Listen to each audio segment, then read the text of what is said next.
to his country. I have sometimes asked myself whether my country is the better for my having lived it all.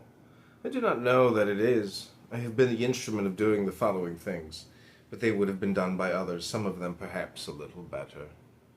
The Rivanna had never been used for navigation. Scarcely an empty canoe had ever passed down it.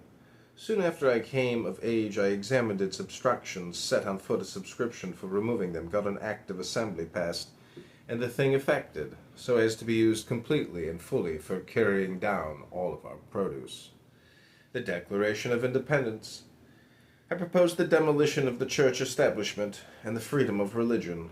It could only be done by degrees, to wit, the Act of 1776, exempted dissenters from contributions to the church, and left the church clergy to be supported by voluntary contributions of their own sect, was continued from year to year and made perpetual 1779. I prepared the Act for Religious Freedom in 1777 as part of the revisal, which was not reported to the Assembly till 1779, and that particular law not passed till 1785, and then by the efforts of Mr. Madison.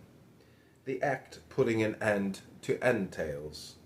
The Act prohibiting the importation of slaves.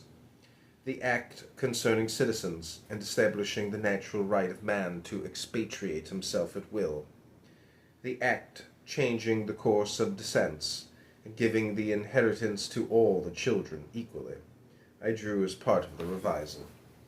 The Act for apportioning crimes and punishments, part of the same work I drew. When proposed to the legislature by Mr. Madison in 1785, it failed by a single vote. G.K. Taylor afterwards, in 1796, proposed the same subject, avoiding the adoption of any part of the diction of mine, the text of which had been studiously drawn in the technical terms of the law, so as to give no occasion for new questions by new expressions. When I drew mine, public labor was thought the best punishment to be substituted for death.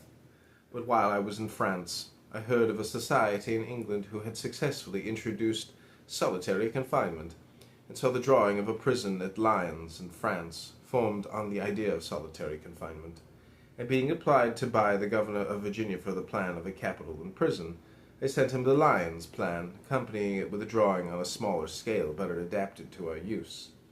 This was June 1786. Mr. Taylor very judiciously adopted this idea, which had now been acted on in Philadelphia, probably from the English model, and substituted labor in confinement to the public labor proposed by the Committee of Revisal, which themselves would have done had they been to act on the subject again.